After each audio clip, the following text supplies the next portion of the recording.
Thanks for doing this. If you would just kind of introduce yourself to start with before we dive into some of the questions. Yep. So I'm Caleb. I'm David's little brother. I am 23 years old and I work at Radio Flyer as a visual communications designer in Chicago, Illinois.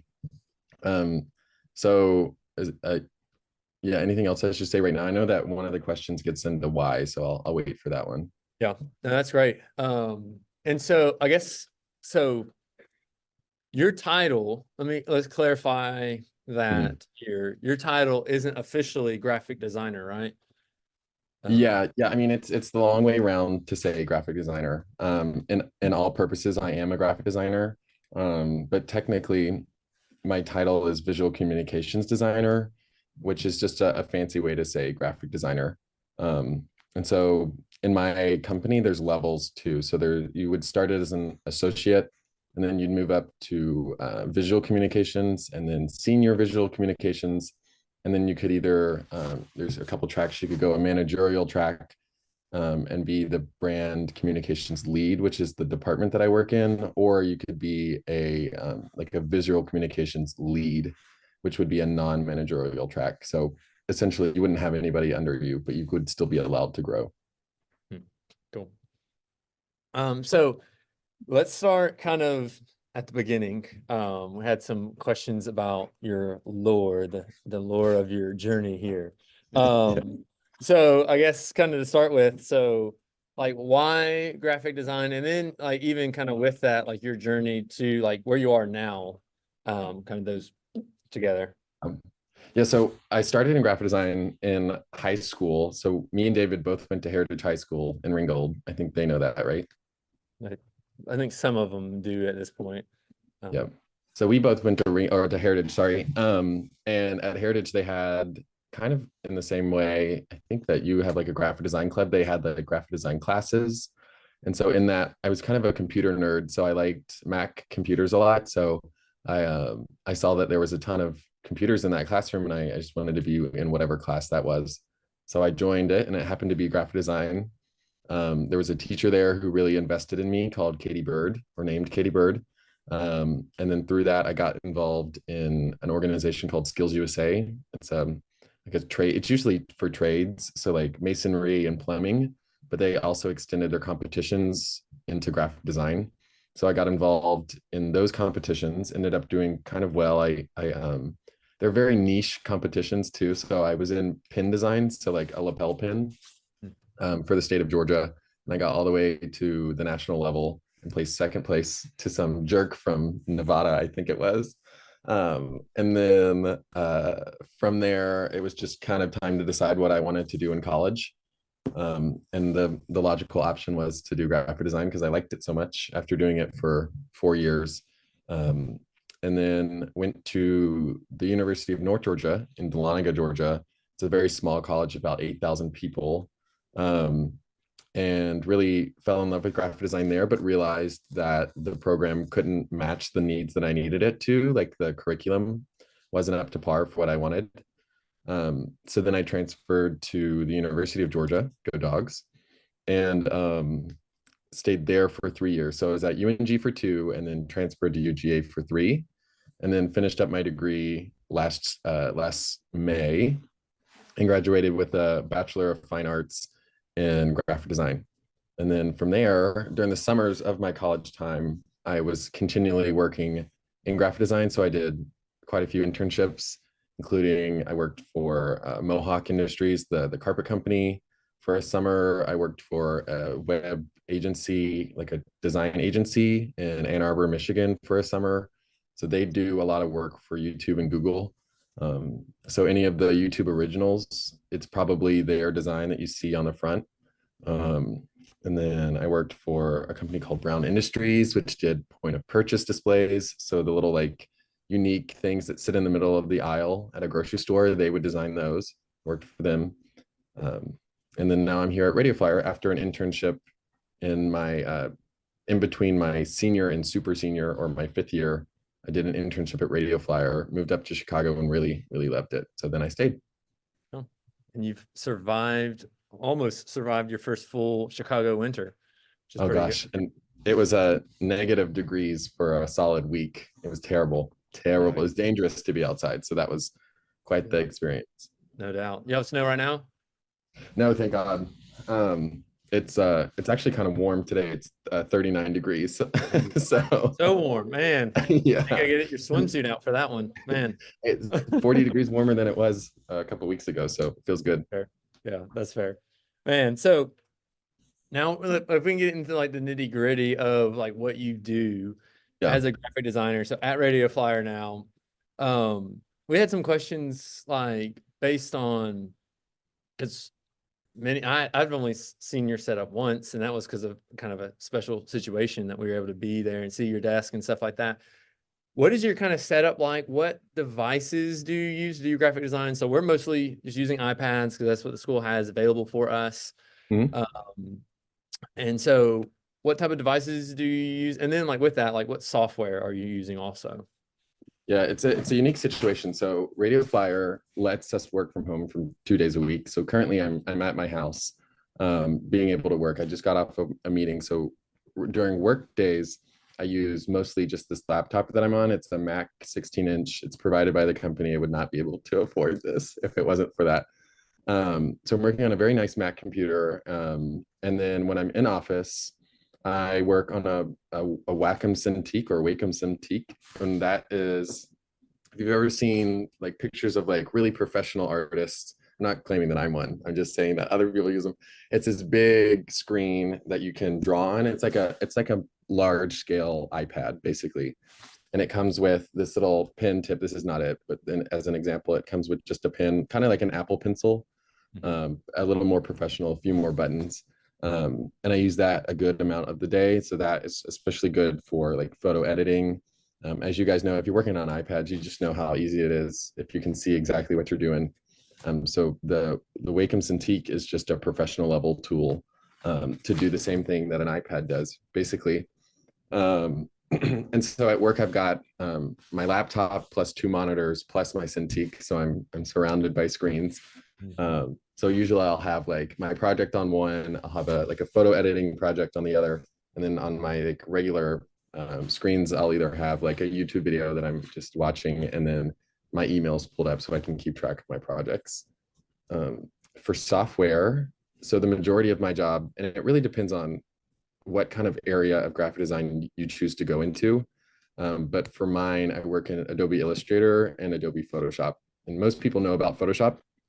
Adobe Illustrator is kind of like Photoshop, except there's two main types of files that you work on in graphic design. And they might know this too. It's vector and raster. Um, so a raster image would be just like any image that you see on your phone. That would be a raster image. And then a vector image is basically an infinitely scalable line or shape. So all that Illustrator does is take basically math equations of points and allows you to scale up or down a graphic at any scale. And usually that includes more illustrative work, so flat shapes or text-based stuff. Hmm. So Adobe Illustrator and Photoshop are the main softwares. Yeah, that's cool. Yeah, we were kind of wondering some of those things. So with us, just as a club, not even as a class at our school, Mm, like we don't have a curriculum, we don't have a budget, and so we're making do with what we've got. So we've been using lots of Canva. We're going to be getting into Adobe Express, mhm, and probably about next week is when we'll start getting into that, to where we're yeah. kind of getting into the realm of Adobe to a little bit too. Um, so when it comes to you and your like kind of work day, you're getting in it a little bit. Mhm. What does your normal work day look like? And then kind of with that too, like what is your workload in terms of projects and designs? Like when you're given a project, hey, we need this done, how quickly do they typically say you've got to do it? Kind of tell us a little bit of that process too. Yeah. So day to day, so my work day usually starts around 8 a.m. and then I'll open up my emails. It's like a very stereotypical office job. If any of their parents work in an office, it's probably the same. It's very standard for the majority of the day. It just feels like a business So open up my emails, read any tickets. So we have a ticketing system, as in somebody from a different department or somebody who needs any design requests from inside the company will send in a request through our ticketing system, and then that will get divided out to the designers. So on my team, there's me and 4 other designers working for Radio Flyer currently. I'll open up my tickets, I'll look at what I'm doing, I'll get started for the day until about lunchtime at noon. And then we got an hour for lunch, and then we'll come back and work some more. And then our day ends around 4:30 or 5. And then what else? Oh, most of the day is full of meetings too. So like, let me see.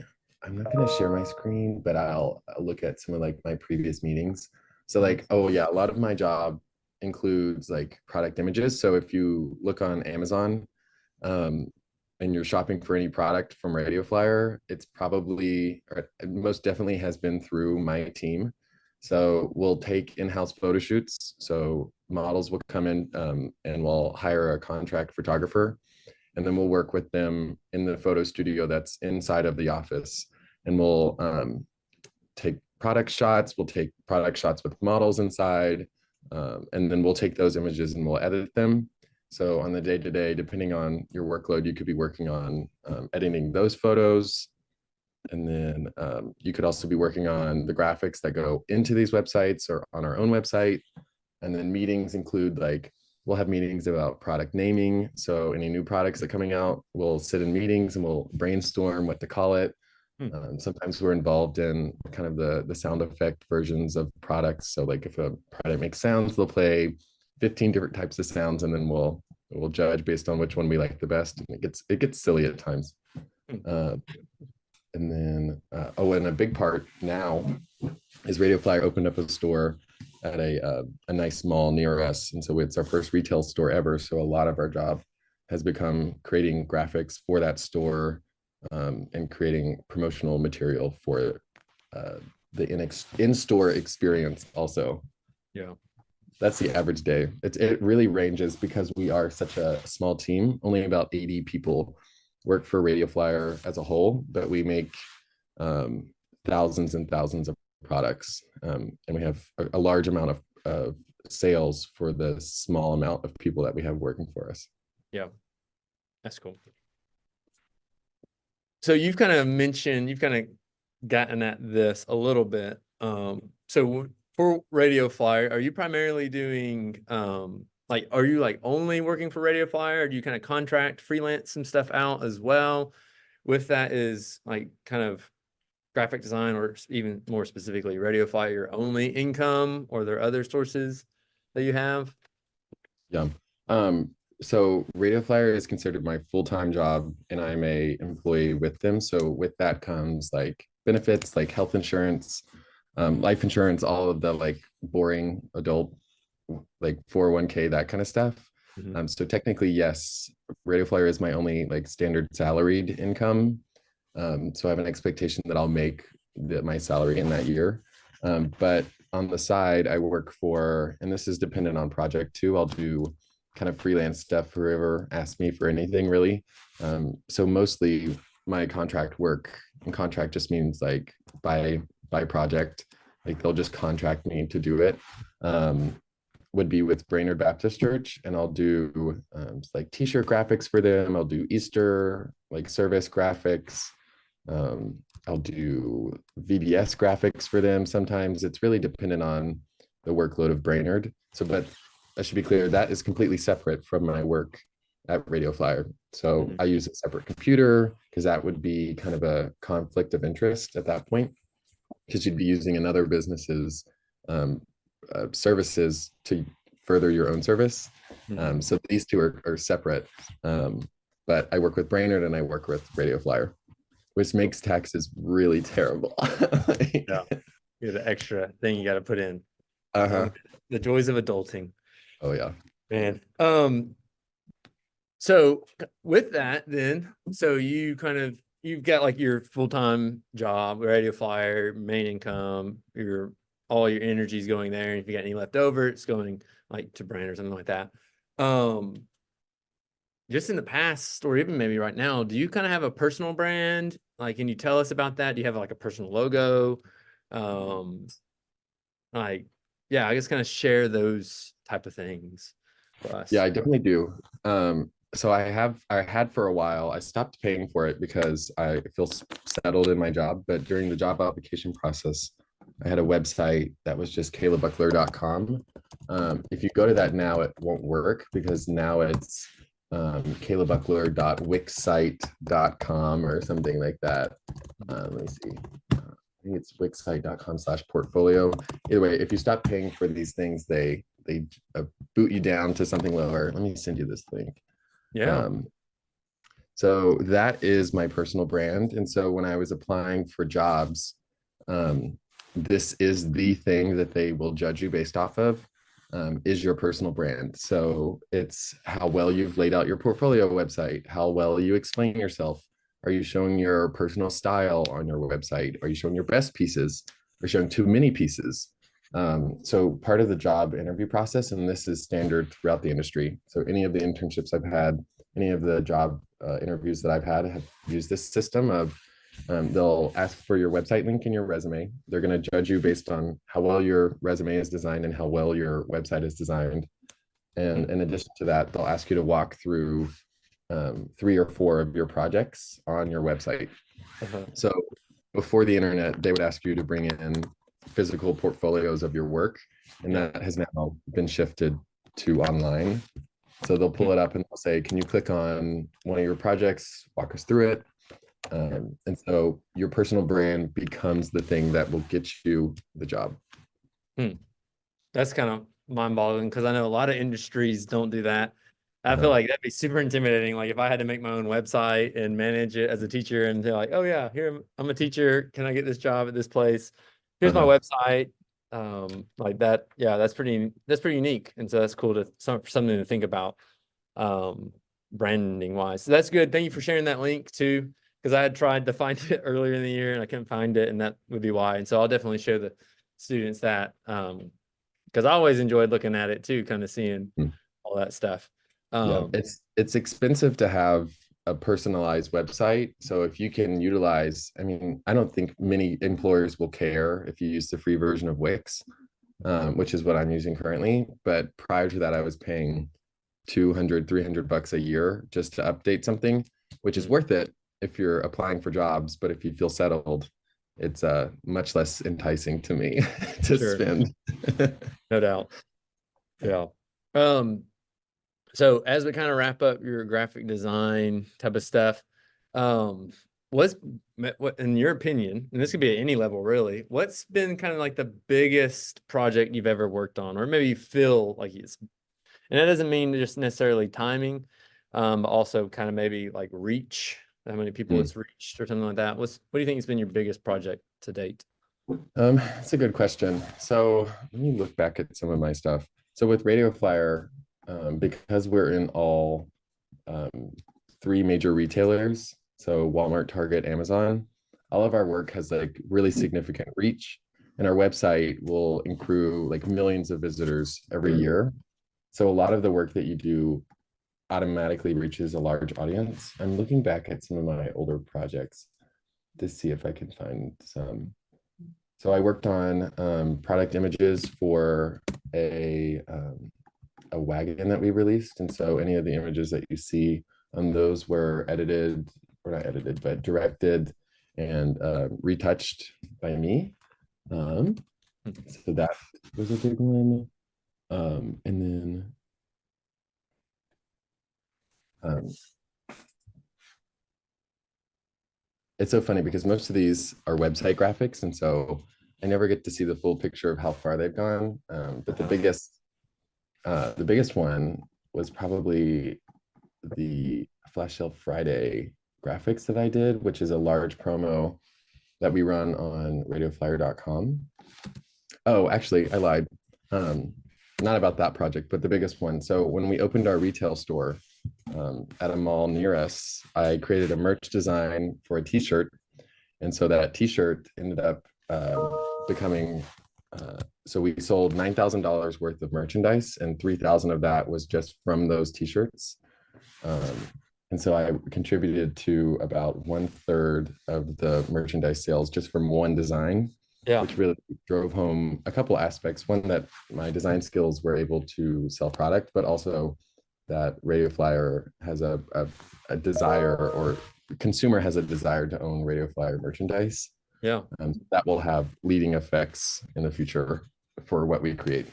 And I think that says a lot too, because we're talking like t-shirts versus like wagons. Like the Right. price is like significantly different. So $3,000 worth of t-shirts means you got a lot A more lot cheaper. t-shirts than like Yeah. $3,000 of wagons or something like that, like or bikes. And so that's really cool. Yeah. I think that's awesome. Mhm. So I guess so. Has anyone in here been to Chicago before? A few of y'all, maybe, if you're telling the truth. So we got a few students that have been to Chicago. What's life like in Chicago? Kind of transitioning away from graphic design at this point, just kind of you. What's Chicago like? What are kind of your main sights and sounds? The good. We'll talk about the good of Chicago. I've had very good experiences in Chicago, knock on wood. And I was very nervous before I moved because of the way that I perceived it before I moved. And I think a lot of people down south feel the same way that I felt. You think that's dangerous, or that you're going to get shot all the time, or all this like super negative stuff. I have not had that experience, and I've been fortunate to not have that experience. Mm-hmm. Not to say that it doesn't happen, but it is dramatized a little bit. But I love Chicago, especially in the summertime. So I think what I felt the biggest change was when I first moved up here was everything is just so much closer together. And it still is very pretty. So I've never been to New York City, but I've heard it's much cleaner and greener than New York City. So there's a lot of trees. The trash is kept in the alleyway instead of like in New York City where the trash is kept on the sidewalk. So it looks really nice. Lake Michigan is right next to us. So you've got the water, and it looks like the ocean when you're right next to it. You got like sandy beaches, you've got blue water. The water's freezing cold, but it's there. What else? It's just everything's just so much closer together. And it was a little bit of a, I don't want to say culture shock, but it was culture shock in a way that when I first got here, it was like it kind of freaked me out, like how close everybody is together. It like feels very big city. Taking the train everywhere. Chicago's great. I love Chicago. I love Chicago, especially in the summertime. It's like unbeatable. Like the weather is perfect. Yeah, we went back in September. Even it was great, great weather. Had a great time. Really enjoyed the city, and I thought that was cool too. Like some of the things you're saying, um, that I wasn't expecting from Chicago being like one of America's biggest cities, and like how clean it was, how green it was. Like you're saying, so many parks everywhere. Really friendly people too. So that's pretty cool. Yeah, I agree. Yeah. All right, this might be our burning question from the boys in the back. Oh God. Yeah, you hear the excitement. Do you play My Little Pony? That's what they want to know. Because Yeah. they love My Little Pony. They love it. They really want to know. I hear Like, they're the top of the leaderboard too, right? yeah, one of my students is like world champion. They Right. love it. Mhm. I think it was Paxton that said that. So, oh, wait, hold on. Oh, my notes there was wrong. That's my notes on there. So do you play Fortnite? That's what we want to know. You know, I tried. I'm really, really bad at shooter games like that. Like I'm actually terrible. David can attest. I'm like really, really bad. David was always better at those kind of games than me because wouldn't you play Call of Duty or something? Yeah, Um, back in the day, good bit of in that. the day. I suck at it. So as much as I tried, I just couldn't do it. I would play a lot of TF2, like Team Fortress 2 on the computer. I played mostly on the computer though. Okay. And I played a lot of Minecraft too because I thought that was fun, but I did not a lot of Fortnite. No, no, Yeah. A good bit of too Rocket bad. League too, right? Like at one Oh point in yeah, I time, liked Rocket League. Rocket League. I got all right at Rocket League. I was still kind of bad at it. Yeah. What is it? They want to destroy you in Fortnite, pretty much. That's what they want to give another chance they can win. Right. Just you wait. I'll train so I can kick their butt. There you go. There you go. Caleb, thank you so much for this. This is awesome. I'm thankful that we got to hear from a real life graphic designer. We've got one more at least. Kind of what are gas prices like in Chicago? Got pieced in there. Oh, that's What's good. gas like now? I think yesterday it was it 360 or 260? I think it was 360. Okay. I mean, compared to like California, Yeah. like 10. Well, Oh, yeah. right now it's like 260. That is at Costco, so it's like 264 here. Yeah, it's 360 here. It's last summer. Well, when I was here in 2022, it got up to about $5, and that was pretty bad. But I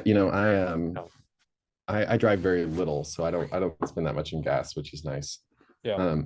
And I thought it was something interesting to leave you guys with too, is like when you think about a brand and you think about why graphic design, like why it might be important or how it affects people's lives.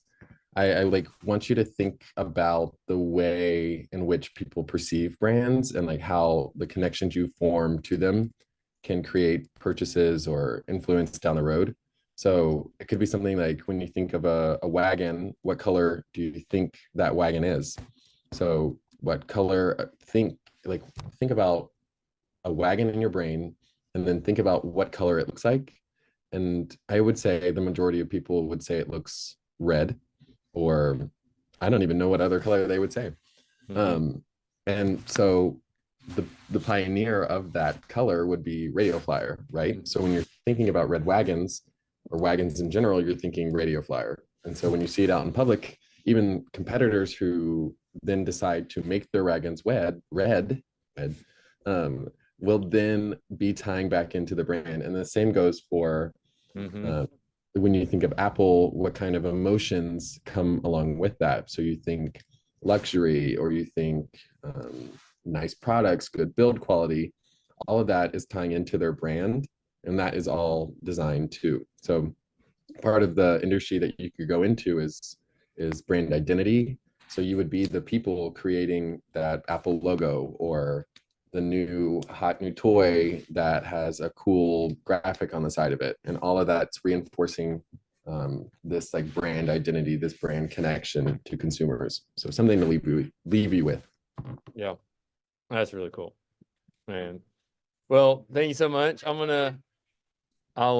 end the recording here. But thank you so much for your time. It's been really great to hear from you.